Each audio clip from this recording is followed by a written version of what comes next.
has identified the cause of the mysterious new virus. Over the past few weeks, our entire world has been transformed. You must stay at home. Our freedoms have now been replaced with fear. We need all the protection that we can get. Now governments dictate what is allowed to be said. But today we will not be silenced. And 1 million people will be watching. I prepared my whole life for a moment like this, but nothing would prepare for what happened next. This is London Real. I am Brian Rose. My guest today is David Icke. What happened after that broadcast, Brian? London Real had an interview with David Icke, was removed from YouTube. If you take that guy off, you just make him bigger. What the hell just happened? Have you ever lost the only thing that makes you feel alive? You are only one piece of content away from termination.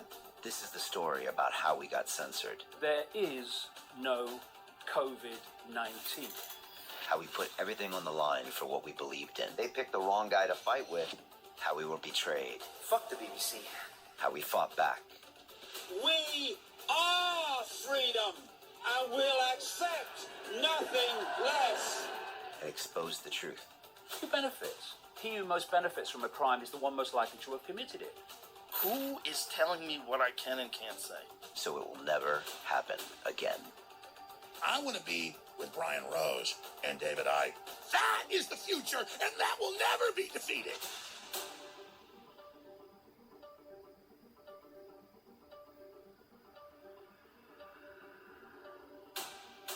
I am more powerful than they are, and they frickin' know it. Or undue influence or any other such allegation. All I know is that there are numerous allegations that the caucuses were not conducted in a way that would withstand a great deal of scrutiny. And there are serious allegations about what went on, and I just think we need to eliminate the caucuses. Caucus states made up only 1.1 million, 3% of all Democratic votes, but selected 626, 15% of the delegates. Caucuses in the 2008 Democratic primary were filled with violations of party rules and, more importantly, were fraught with malicious practices unacceptable in any election in any country. They violated the core democratic principle of one person, one vote, so gaming the system produced a huge impact. Rather than investigate and penalize this otherwise illegal activity, the Democratic Party rewarded it by allowing it to stand.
And they didn't want to listen. They booed me, the whole 3,000 people at the convention. They booed me. And I got death threats because my address was in the video from Obama supporters and people calling me whore and skank. Not only a party would allow this, but that our own citizens would perpetrate this against one another when we have stood firm for everyone's ability to vote and that every vote would count.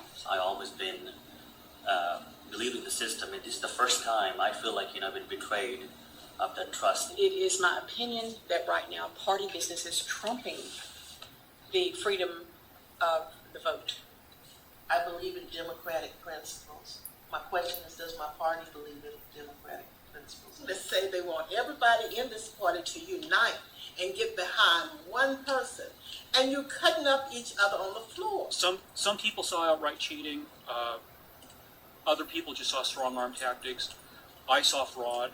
You're supposed to sign your names on these sheets, and those sheets are supposed to be controlled and passed out, and this is how you kind of maintain order.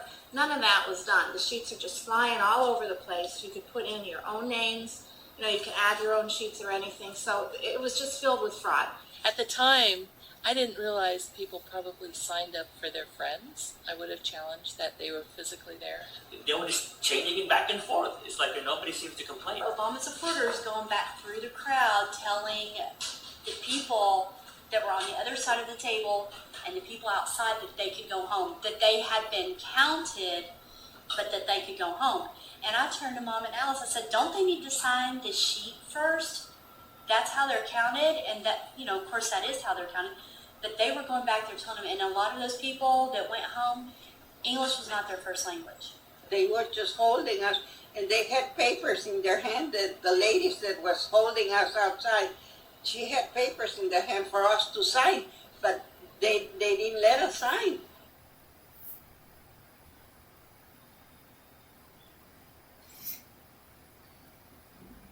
It was the last phone call that I made of the night. It was probably around 9 p.m. And I remember that the person I was calling was named Laura. And instead of someone physically answering the phone, I don't know if they pressed something on the side of their cell phone, but all of a sudden I was listening to a conversation. And initially it sounded like a meeting. There were probably about 3 women and 1 man. I don't know the woman's name, but the man was referred to as Martin. And what state was this? This was in Texas, in Dallas. That's where we were calling from anyways. It seemed initially like a training type of a program. The people were talking about how they were going to be collecting names the following day, asking people when they came in to vote if they were coming back to caucus. It took on a plotting tone. They were talking about how, again, they would take those names. They wouldn't have to physically be there, but their votes would be counted in with the caucusing. And if they were not going to be returning to caucus, the names were going to be collected, and they were going to be added to the names of people that were going to go out and caucus that evening. It was unbelievable. I couldn't believe what I was hearing. So I asked Gina to go and get one of the other volunteers because I wanted somebody else to hear this. It was unbelievable that this could be happening. So I was still on the phone listening. And of course they kept on about how it was going to go down, that they would call the caucus to order. And I don't know anything. I've never caucused, but that they would call it to order, that they would have, I guess, the people on each side. I guess Hillary's on one. Obama, they kept, of course, referring to him as Obama on the other. And that's when, of course, then the campaign attorney came into the room where we were at, took the phone. Again, it was a Hillary campaign phone.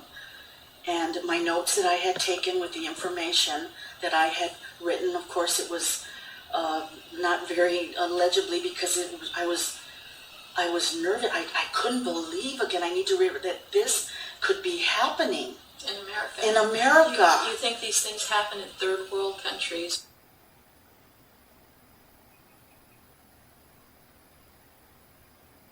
We investigated fraud at the precinct level in conventions all over South Houston. In particular, I worked on Senate District 6, 11, 13, and 17.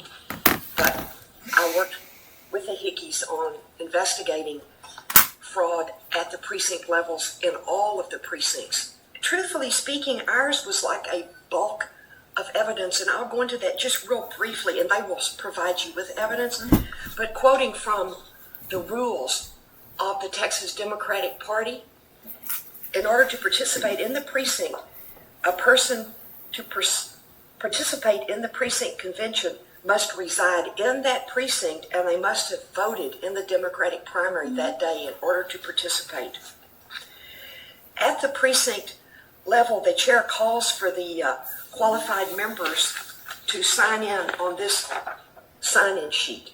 It asks for their name, address, email address, voter certificate registration, phone number, and other questions. So to be legal, they must go through those steps, having voted that day and showing up at the precinct in which they live, filling out this form and signing it in their signature. According to the New York Times, Monday, July 21st, 2008, the votes for Hillary by popular vote in Texas were 1,459,000. The votes for Obama were 1,358,000. So Hillary obtained 51% of the votes in Texas. The popular vote, Obama only obtained 47.4%. So as a scientist and as a mathematician, I was curious as the results came in from the precincts, and the precinct caucuses did not reflect those numbers, so I could see something was wrong because the precinct caucuses did not reflect the popular vote. Hillary Clinton campaign paid to have copies of every one of these sign-in sheets. These arrived in box after box after box. It would fill a normal-sized room. So what all of us did is we laboriously went through each of the sign-in sheets to see if they were properly filled out. You put in either the person's name, their address, or their certificate number, and it will give all the information to see if they're truly registered in the precinct. So we went through these sign-in sheets, and many, many, many Obama people either came to the wrong precinct, they did not sign in properly, they did not show ID, or they had not voted that day. When you come to the precincts, the number of delegates selected is by a mathematical formula, and how it boils down is the one who gets the most people there gets the most delegates. That's a bottom line. And how they determine the delegates is on these sign-in sheets. So when so many people were registered illegally for Obama, they obtained a lion's portion of the delegates, and then it percolated up. So they had illegal delegates at the precinct level, who then went on to the Senate district level, who went on to the state level. And that's how they control the delegate count. And they may win Texas through control of these precinct sign-in sheets where people signed in illegally. I personally went over, I cannot tell you how many sheets vetting the people on there. I personally did it. How many days did it take you? I worked from 8 in the evening until 4 in the morning for 2 weeks. Because see, we only had, caucuses were held on March 4th, and then the Senate district meetings were on March 29th. So we only had, and it took us a few days to get the copies, so essentially we only had 2 weeks to go over them. There was actually some analysis that myself and several others were doing where we were actually checking just the basic math on the sign-in sheets, where Linda was actually describing that it's the number of people that were supporting one candidate and the number of people that were supporting the other candidate. Well, unfortunately, in several precincts, we found that even the basic math wasn't done correctly. And so delegates were incorrectly given to one candidate or the other. We have the numbers. We don't have to follow the rules because we're going to inundate the process, and we have the numbers, and you may say these are the rules and stand up and say this is how it's going to be done. Well, we have 5 times as many people as you have, so we're going to say, sorry, we don't have to follow the rules. And that's what happened at each successive level. So I think the strategy was to bring in a huge number of people, overwhelm the system, and in the chaos that ensued, they could steal the election. That is my personal opinion.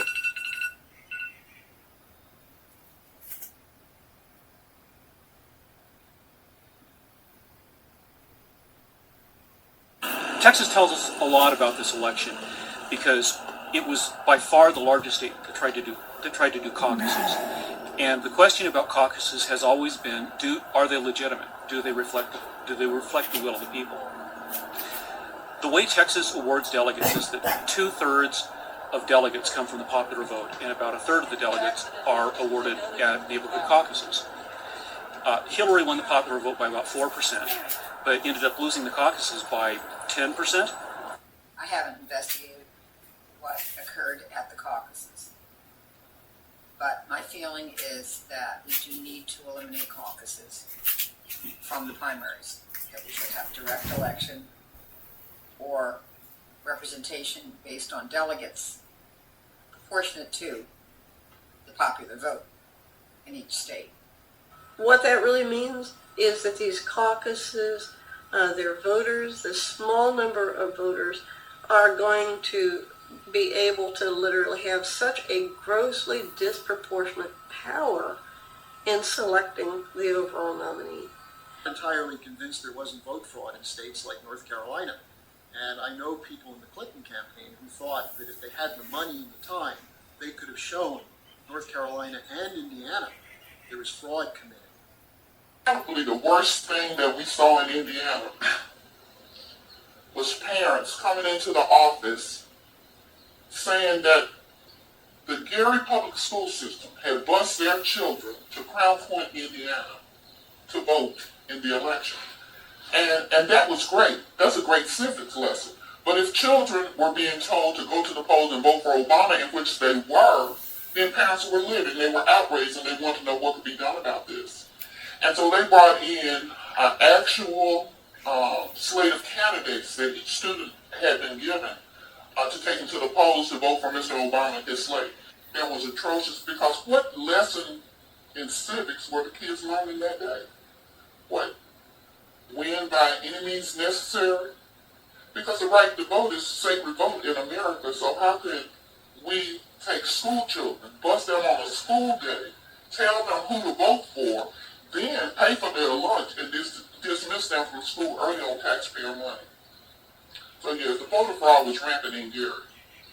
They blocked the doors, practically literally blocked the doors. It's like there were a lot more Obama people at the front door, Hillary people were in the back. They would not let them in. I'd forgotten my voter registration card, so I went back home to get it, thinking that I needed it. When I came back to Armstrong, the doors were locked. There were a lot of people outside. I couldn't get up to the door. If I would not have been with my mom and with Alice earlier, I wouldn't have known to, try to push past the crowd and get in. Because we were locked and outside, and everybody's just looking at everyone like, what do we do? This is what it is. They have manipulated the system. They knew exactly how to do it, and they knew how to corrupt the process.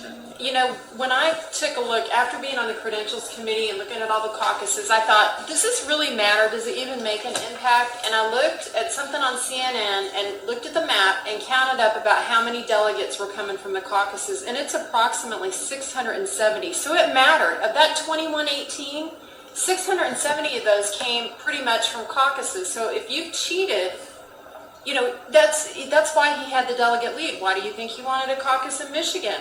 Because we can cheat at caucuses. That's exactly why I wanted one. The poll records, including the ballots, sign-in sheets, or roll call poll, shall be retained by the county or the senatorial district chair as part of the official files of the convention for at least 6 months. Such records shall be open to public inspection at reasonable hours upon request. And yesterday I went because I wanted to make sure what I say here is, exactly right. The office was open, there were people in there, and I asked to see if I could, look at all the sign-in sheets and any tabulated results, if there was any report generated after the county convention, and they did not have anything. The person there told me that everything is with Mary Beans, probably in her house, where it's not supposed to be. By about 12 o'clock, 1 o'clock on election day, all hell broke loose. We started getting phone calls from people at various precincts where there were Obama people getting sign-ins for the precinct conventions before the polls had even closed. We had people who were getting shouted down and intimidated if they were for Hillary Clinton.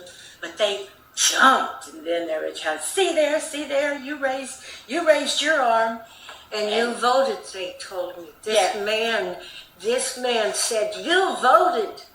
I said, For Obama? "What?" Yeah. Yeah, for Obama. Bent into my face.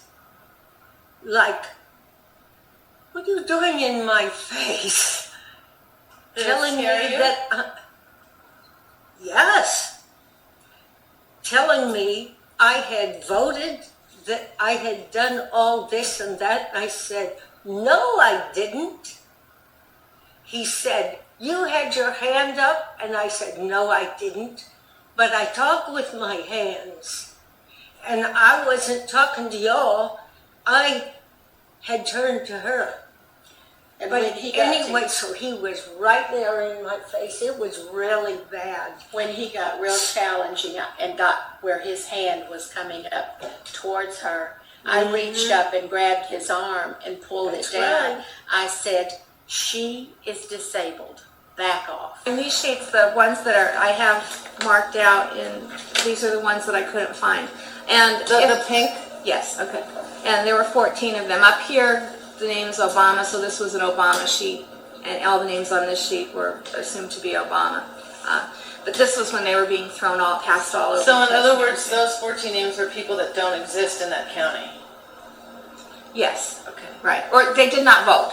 And one of the things to caucus is you have to vote. And I wanted to check and make sure that all these names, that these were the right totals, because when you look at the minutes, the way the delegates were apportioned, it would be 11 Obama delegates and 5 for Clinton, because our whole precinct, we were supposed to get a total of 16.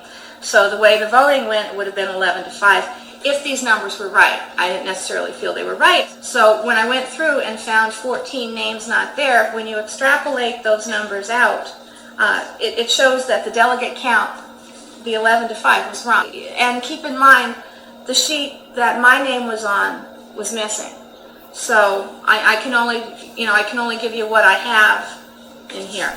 So basically Obama would have gotten more delegates? No, Clinton would have gotten more delegates. The numbers, and that was part of the thing, the remedy too in the challenge letter was, if nothing else, just to go to the way the county voted, which would have then made it 10 Obama delegates, 6 Clinton delegates. This way we had 11 and 5, and that makes a difference when you go to count for going to the state. There was going to be 1 delegate and 1 alternate. So this actually made a difference with the totals and the delegates as they go to state and how they're allocated. The numbers that we could show skewed everything, and they knocked them just a little bit and a little bit more in Obama's favor. And just take that little bit and add it up.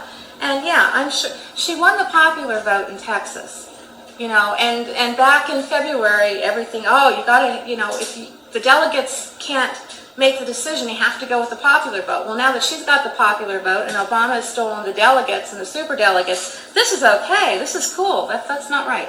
Yes, in Indiana. That was the only election day that I actually worked. And I came to Indiana early afternoon, about 1 o'clock in the afternoon. And in coming off the expressway, I was just sort of riding through the communities to sort of get a feel for what was going on. I had not gone to the office yet. And I was driving down a street, and it was off of Grant Street, but I can't remember where. There were some guys that had put up lawn chairs in front of the door on the walkway going into the, it was some kind of community center or something.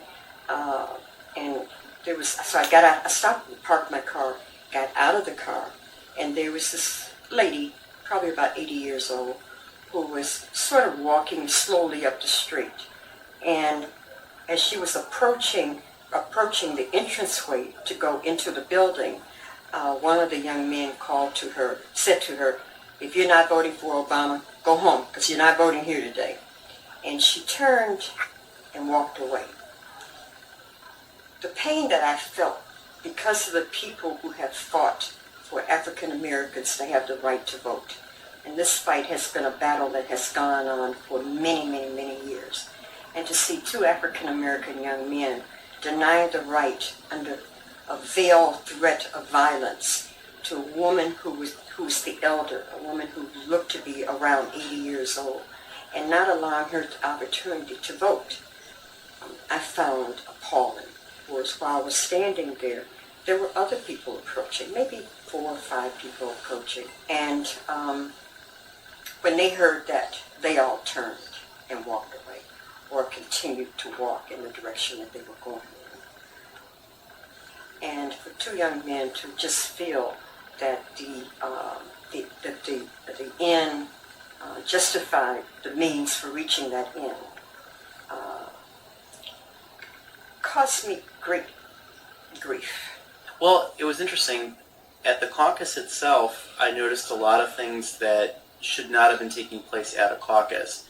For instance, when we brought the 4 elderly people, and they were all in their 80s or 90s that we brought to this caucus location, I went to check 2 of them in while my partner that day went to go pick up the other 2 people. So I'm trying to check these 2 elderly women in, and the first thing I noticed is when we got to the caucus location, there were Obama supporters everywhere just putting stickers on people as you'd walk in the door. Whether you wanted an Obama sticker or not, if you weren't fast enough to stop them before they put it on you, you could be plastered with it. So I'm bringing in these 2 old ladies. They were about 90 years old each, and the Obama people had gotten about 3 stickers on them before I even realized what was going on. I had to tell them, no, stop. They're here with me. They were for Hillary Clinton. And the people didn't even stop then. They just kept putting the stickers on the people. But everyone knows, and being from Chicago, you know this too, how things work politically. Like when the machine is behind someone, they use every resource available to push that person. So we were told that's what would be happening at this caucus in Dubuque, Iowa as well. I'll tell you exactly what happened. There were 2 women who were sitting there at the tables checking in people, looking over names. I went standing behind the 2 elderly women that we brought to the caucus location, and they mysteriously could not find their names in the book. And their names were like Jane Smith and, Maxine Jones. And the 2 Obama supporters, when they saw that these 2 women had Hillary stickers on them, not just all those Obama ones, because I had given them Hillary stuff, they mysteriously couldn't find their names in the book. And so they weren't going to let them caucus. They said, oh, you must be in some other caucus. And I just said, look, lady, I'm from Chicago. I came all the way out here. I know tricks like this. Let me see that book. Or we're going to get the precinct captain over here. We're going to look and we're going to find the name together. I guarantee this woman's in here because she's not a liar. She's 90 years old. She's been looking forward to this. Don't tell me she's not in the book.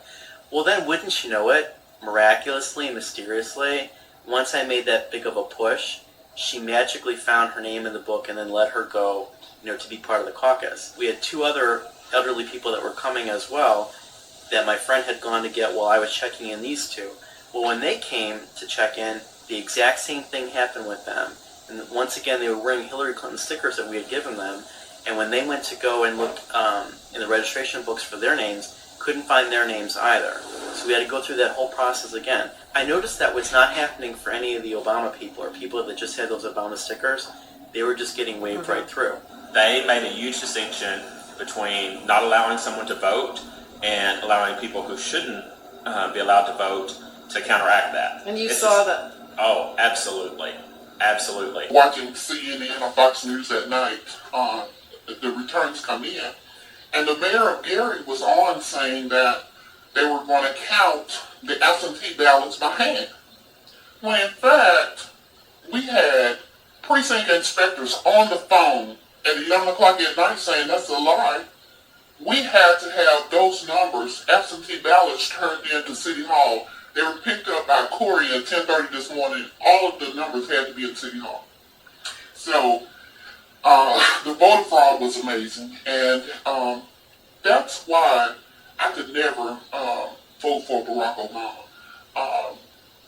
We saw not only voters being harassed, but campaign workers like myself and others were harassed. I am still being harassed on the street where I live.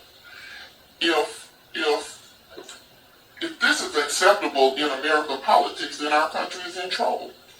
What was interesting is that there was a meeting held to prepare for the Senate District Convention where the sign-in sheets were available for review, and the sign-in sheets that I had seen that didn't have any presidential preference, many of them had a presidential preference written in all in the same handwritings.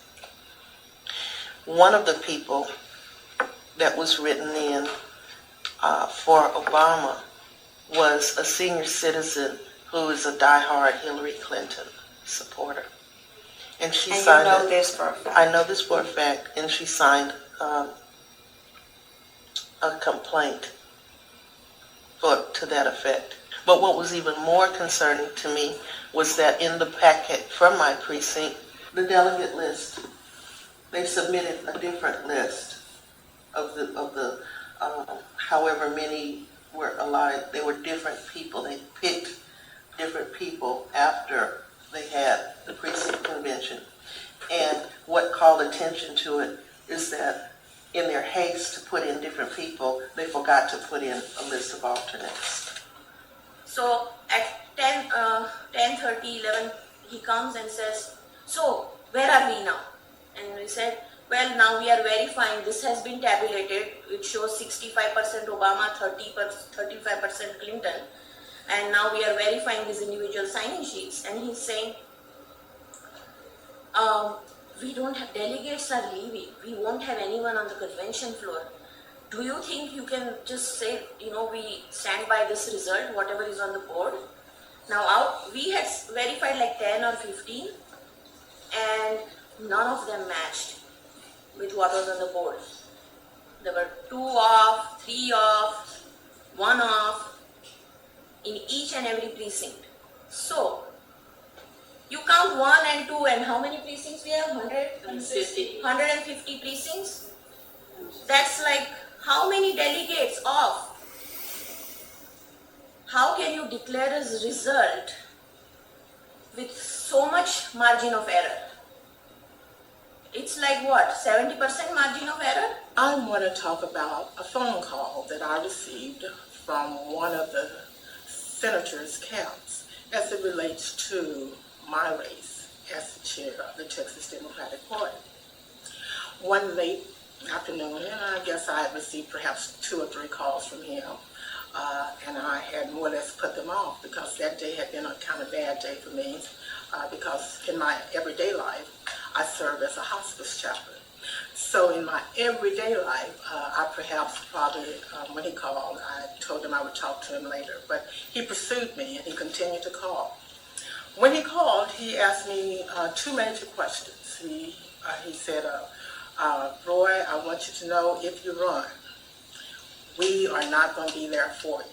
And I'm trying to figure out, we? Who are you talking about? We. And so he went on to talk about, I guess, again, after he clarified things, talking about the Obama team was not going to be there to support me. How did that make you feel? Did you I asked him, was he speaking for the senator? He told me he would not go on camera to say that he was speaking for the senator, but it was a reality. Listen to him loud and clear that he would not support me and that they preferred that I would get out of the race.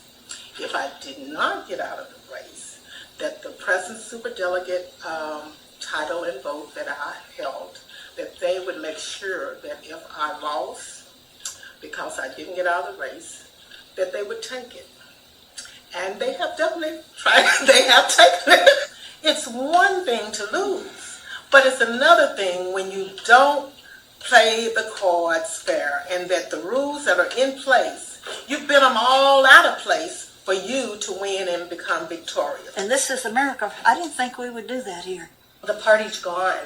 It's been taken over by the Obama people. I thought it was an isolated incident just in my precinct. It's not. That's what bothers me. It's like, how can we just not look at the system as like, if it happens in every precinct, and every one of us has a very, very similar story.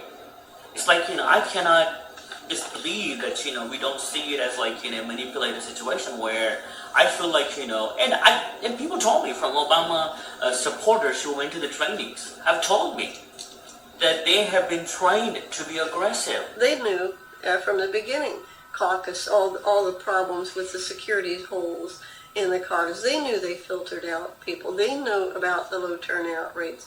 They must have known in other elections how many votes from these caucus states are not exact votes, but just an estimate that's projected by the news organizations. So I went up to John and I said, listen, the rules of the Texas Democratic Party are you do not begin the convention until all challenges have been heard. If all challenges have been heard, then this is by default, a fraudulent convention. You can't not hear the challenges. And he said, well, what do you expect? That either I'm going to have a riot of 3,000 people or everybody's going to leave and we're not going to have a convention. And I said, well, rules are rules. We're the Democratic Party, we follow the rules. I have people who have not gotten credentialed, and we're not going to start this convention until my people are credentialed. Okay, Precinct 448. Can I say this? Yes, you had. Precinct 448. Can I say this? Yes, you had a deadline to challenge. Ma'am, they're not on the sign-up. They were not on the sign-up list. That's not my job. That's the Credentials Committee. That's why I'm saying you cannot start the convention until the Credentials Committee has done their business. And if you do, this whole convention is wrong.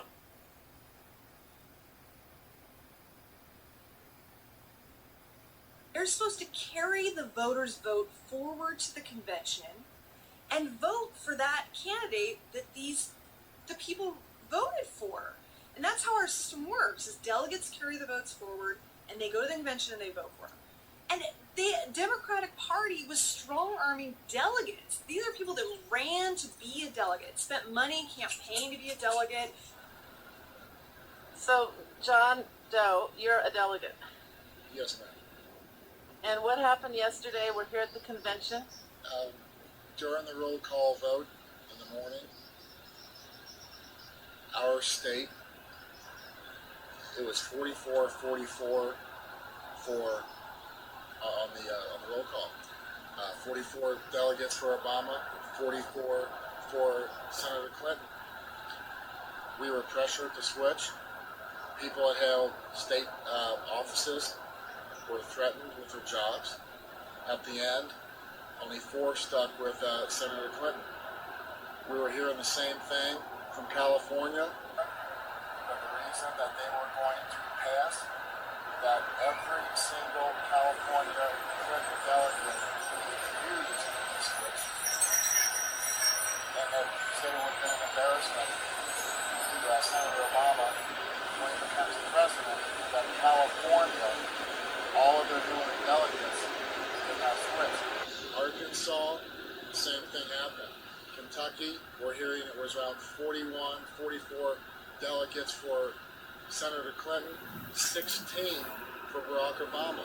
The same thing happened there as in California, Arkansas, and Missouri. And back in Missouri, they were threatened. Young people were being told, if you want a future in politics in all these states, you got to do what we tell you to do. Who was basically saying that? Was it the Democratic Party? Was it a... Yes, it was from what we're hearing from every state that we've talked to so far. It was the party chairs, the governors, basically threatening people. California, they're saying that, these kids, these young Democrats, they're screwed either way. They go with what they're being threatened with, to have a future in politics, or, they go back home and they're the people that voted them, elected them to represent them, asked them, please stay with Hillary. Do not under any circumstance switch to Obama. They're screwed either way. So what do you think's going to happen? Did you switch after all the pressure? No, I did not. So the people that did, because I heard there was a young kid where you were. Yes. Did he switch? No, he did not. He's worried, but he says, he told me this morning at breakfast, I slept with a clear conscience. What do you think will happen with the people that were forced to switch to Barack Obama? What will that happen when they go back to the state that they're from? Well, I can guarantee you they will never, like in Missouri, California, all these states, they will never be a delegate again because you can't trust them. And I told some of the young people I know, and on the bus coming back, some of the people from California coming back from the Pepsi Center, that if you're young, I would have understood. You're young, you don't even have a future, you haven't even started your political career yet. I could understand that you're scared. And they said, no, we don't know what's going to happen. We're stunned that this is not like the Republican Party. This is communism. This is Nazism. This is fascism. It's either do what we tell you to do or else. We have to stand up for integrity in the Democratic Party and in the general election. That's not negotiable. We must have integrity in all of our elections. And especially because we as Democrats have been the ones who asserted over and over that votes must count. But if we believe and if we can even prove that in some cases we have not had the integrity in our process that we are entitled to have, that doesn't mean that we should then reach the conclusion that somehow we vote for McCain to send a message. Because the result will be a disaster. We cannot afford 4 more years of Bush-McCain policy. We can't afford to have more lives lost because we didn't have integrity in the process. And no, I just think that's the wrong road to take. The right road is to vote for Barack Obama, and at the same time, we work to change the process in the Democratic Party so that we have integrity in the process and democracy in the process. I will not be silent now. My name is Mary Jane Shephers, and I was a Hillary delegate for the 2nd District of the state of Maine. And so tell us about what happened during your caucus in Maine. Our caucus in Maine, our caucus was for MDI Island. It was in a gymnasium. The director of the caucus was completely focused toward Obama. Every speaker, everything, they pointed the microphone, everything toward them, making the Hillary supporters basically look shunned. I felt like I had leprosy sitting over there. And he was obnoxious. I was setting up, and I put a table down, and they didn't want us to scratch the floor, so I put rugs underneath it. I was filling up a candy bowl for the room with snacks. So first he yelled at me because I put a table there, saying, "You got to put rugs underneath it." And I pulled up the skirt and I said, "We have rugs." Then when I was filling up a candy bowl, he ran over and said, "You can't have food in the gymnasium." And I said, "I know that. Bobby is taking it to the cafeteria." During all of the speeches, every single solitary speech was directed toward the Obamas. No one looked at the Hillary people. I looked over across the gymnasium. There sat 2 tables with no rugs or towels underneath them and a bowl of candy.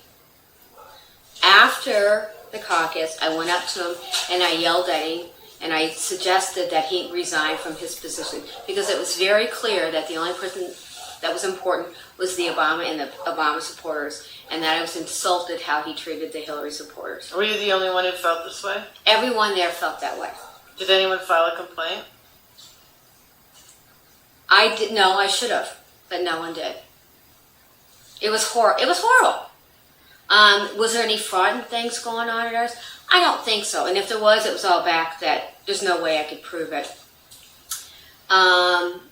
The only problems in the state of Maine that I know of is where there were facilities that weren't quite big enough.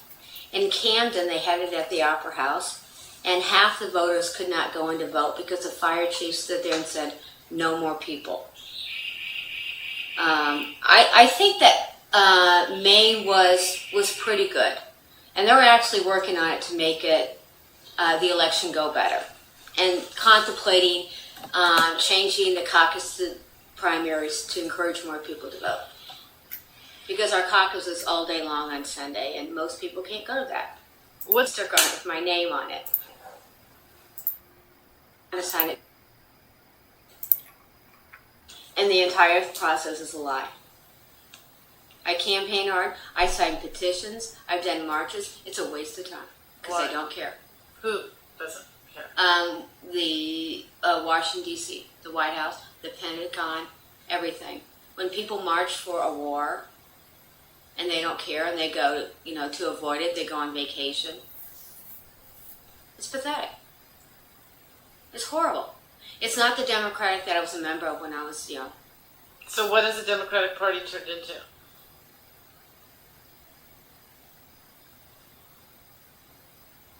I don't even know how to say it. I'm just horrified. Totally horrified.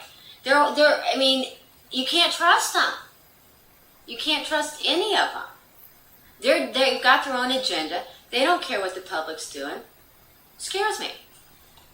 Sounds like a Republican debate. Really? It's all of them, But the young people that I encountered indicated to me, black, white, blue, and green, indicated that it represents a fresh breath of air. He's a change. And this is what excited them. They also indicated that they're tired of things that impact upon them specifically, and I'll go back to the old war scenario, because they're the ones, these young people are the ones dying and fighting in this war. And they're concerned. When I was in the 60s, in the Vietnam situation, I wasn't a gun-ho person, hey, let me go there and die as quick as possible. I was a baby boomer who said, hey, why are we over there? Why are we losing so many people over there? And I questioned that. But the key thing, when I look at the issue of the media, and I have to say this is a very strong, the media has dictated to the people, and I observed, they say, okay, Hispanics are going to support Hillary, poor whites without education are going to support Hillary, educated elite whites are going to support Obama, some blacks are going to support Obama, and people became unconditionally conditioned and programmed. One of the things I like to say is that there is a need for initial change. I'm not going to say I'm not going to vote if Obama didn't get it. I'm not going to say I'm going to go McCain. You got to listen to a vested interest. What affects you and impacts upon your. Let me tell you this. If I was a wealthy oil man, I'd be McCain up the gazoo. I'm not a wealthy oil man or Caucasian, so I'm not in that line. I'm also not Caucasian, as you know.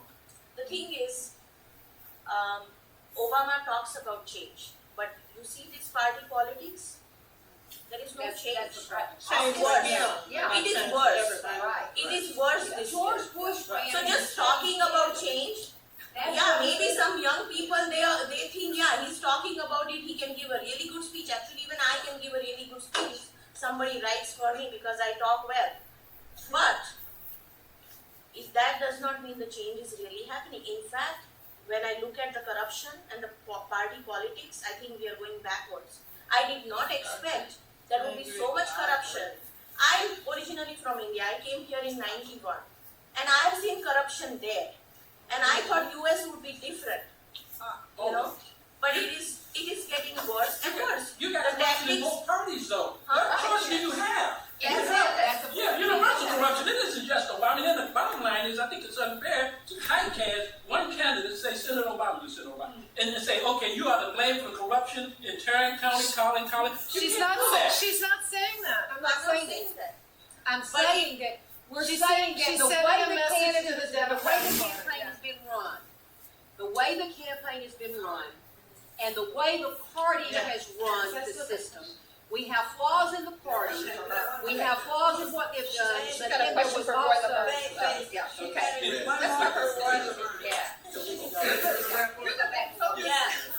We need to wrap up. Okay. I'm gonna hand this tripod back to my friend. Oh my word. Yeah, that's broken. Yeah. That whole assembly is just. Yeah, I think because it's plastic. Oh. Yeah. But anyway, I'll just handle this before I totally destroy this camera. Let me just ask you what we were talking about before. Sorry, this is going to take us way back. Just for a second. when we were talking about what went down with you and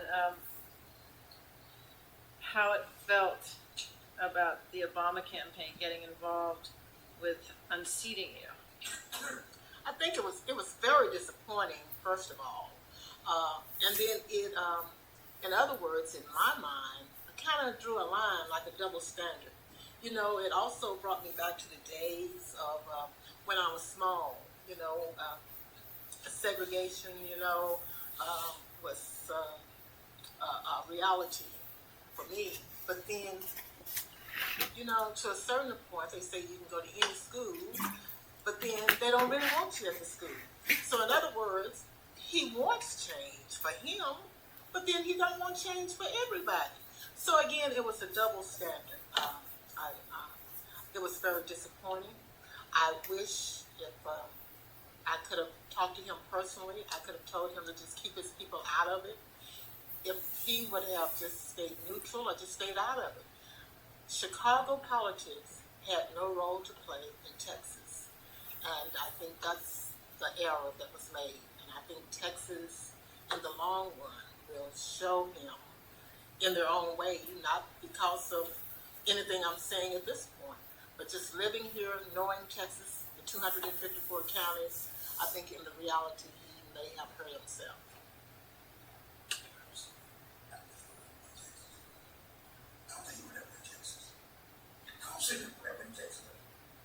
There was a chance. I discussed it. If the Democratic Party had, at least we would have made it purple. We would have made it a swing state by the amount of participation. I don't never see words. We had, It's not like that. it would have It's been not like purple. that. I will never see another Democratic president ever be. We had more Democrats vote in the primary than Republicans voted in the primary this year. But what happened in the caucus system and in the convention system, between the campaigns, we ate our young. We devoured our young. We created an area to where instead of being able to celebrate whatever happened, we put half of the people were disenfranchised. And if it had been Hillary or if it had been Obama, we had created a divide. And it wasn't because of race, and it wasn't because of gender. It was because of political ambition and manipulation. I've worked in some campaigns, especially when I was younger, and you get so caught up in it that your candidate winning no matter what becomes more important than the process of which. Sorry, I turned off the phone. Run home. You might have to do I did that once. It becomes more important than the Constitution and the process. And whenever we ignore the process, whenever we ignore your right to vote, whenever we intimidate you because you have a different candidate, even if it's at our dinner table, and we basically refuse to honor the choice, all of our choices were. I volunteered. I worked one of the early campaigns I worked in. I'm from Marshall, Texas, and I was born 13 years after The Great Debaters was filmed. And if you haven't seen it, you got to go see it. And Marshall hadn't changed that much. But in the 1970s, I worked in the race for Sammy Birmingham for mayor. He was the first black mayor elected in Marshall, Texas since Reconstruction. My mother was afraid that something was going to happen to me. She was afraid that something would happen to me on the street, that we'd have our house bombed. She didn't say not do it, but she was very concerned. We weren't that far from the Ku Klux Klan. There is a race divide, but everyone who is white and has chosen Hillary has not chosen her because they're white. Everyone who's black who's chosen Obama has not necessarily chosen him because he's black. There's some that have, and there's some that have. And that's the problem. When we say that if you're a woman, you have to support Hillary, or if you're black and you don't support the black candidate, then we have turned to a very, very critically serious place in our nation. And if somebody can't walk out into a store with a political button on in one of our main intimidated and assaulted were in problems. And I don't know of any black Obama supporters that have had that happen, but every black Hillary supporter I know has told me about being called names, has told me about intimidation, has even told me about being hit and assaulted because other black people didn't appreciate the fact that they chose. And we have to honor that because this is a democracy. You have a right, but we have to support each other. We support her. You know why? Because she was an Obama supporter. Yeah. She hit her. And she was on the phone with her. And she's like, she hit her. I go, what'd you do? She was, I hit her in the back. Yeah, I was on the phone. Whoa, man, that's weird. I was on the phone with her. Because she hit her. You know what? Because she had Hillary on her fingernails, because of the state convention, you know, people who do their nails, and she had like a little red stripes and flags and Hillary's name on there, and this lady saw them. Yeah, and she was This furious. was a white woman. This was a white Obama. That Larissa, the African American, had a Hillary on her fingernails, and she socked her in line at the dollar store. At some store, and socked her. No, I was on the telephone, and I heard her say, "Oh, I just love Hillary. I wouldn't vote for that Obama guy no matter what." Now, this lady is, if you saw someone, would be the epitome of the Old South gentle lady. She's African American. She usually wears her hat. She's petite. And let me just go down, because we're running out of time, to each person. I just want each person to say, make a comment on what you would like to say to the Democratic Party. Why you start with me? Okay. You want me not to? I go. What was the question again? What do you want to say to your party? To the Democratic Party.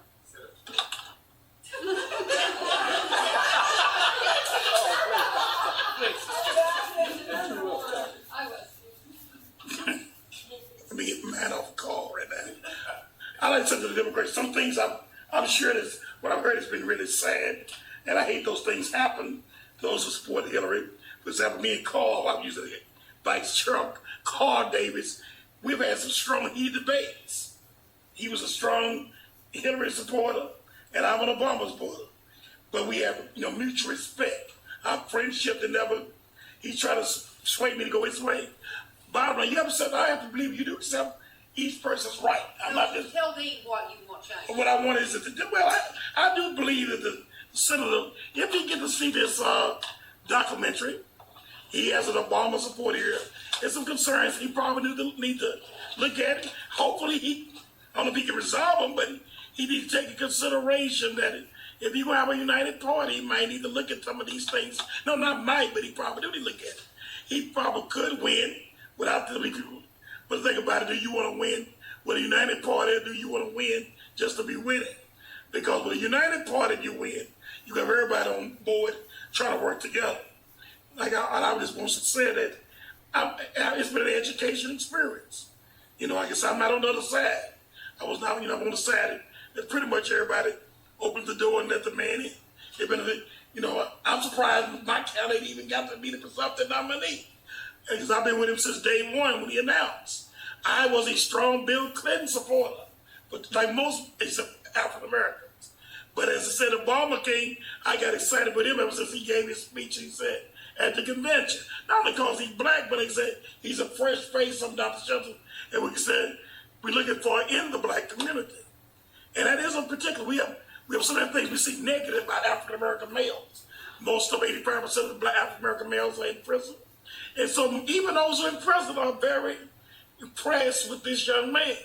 So I would say it is. My mother was a Hillary supporter. We lived in the same house. A lot of my relatives was Hillary supporters. I was one of the few old ones in my family that supported Hillary. But I was at it. We went head up. They get on the TV about she liked Hillary. I don't care about Hillary. I like Bill, but I didn't like Hillary. What would you say to the Democratic Party? One of the things I like to say is that it's my concern and interest that the party comes together and support a candidate for change. I like for the American public to listen to the rhetoric, what the individuals are going to say, what they're saying, attempting to represent our given party and support it to the max. I don't think we have time to be decisive or walk the fence or turn to the other party. We need change in this country for economic, international reasons. And I'm looking at the individual's background in terms of Mr. Obama. He's articulate. He finished from the most prestigious school in the country and in the world. He's also has his issues, which he's been very clear on. And this is what I listened to. I haven't found him guilty of mudslinging and backstabbing and talking as such. Have you found your party guilty of any of that? There are members of the party who have been guilty of those violations. I think in terms of the wrongs that have been done and the Democrats, fellow Democrats who have been offended, we need to get over it, grow up, move on, and get a change in the White House. I'm not going to defect. I'm not going to stay home and let my vote not count. I'm going to vote for what is in my best interest as a citizen. I feel Mr. Obama would represent all the American people. He's not going to be the black president. He's not going to be the Hispanic president. He's going to be an all people president. If you look at him in his mixture, he constitutes a mixture of both sides of America, the Caucasian and the black side of America. How do you get change if people like Boyd Ritchie and others get to get away with what they do? I think the key thing for Texans to do is to work, come together, and remove Boyd Ritchie.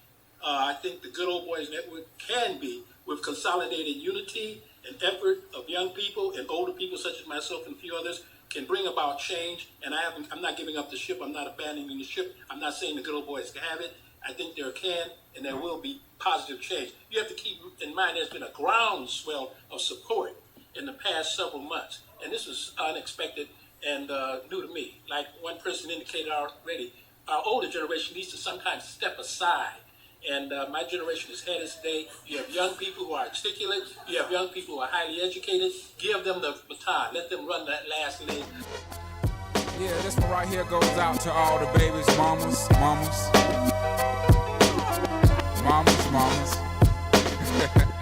Baby mamas. Yeah, go like this. I'm sorry, Miss Jackson. Ooh, I am for real. Never meant to make your daughter cry. I apologize a trillion times. I'm sorry, Miss Jackson. Ooh, I am for real. Never meant to make your daughter cry. I apologize a trillion times. My baby is drama, mama. Don't like me. She doing things like having the boys come from her neighborhood to the studio trying to fight me. She need to get a piece of American pie.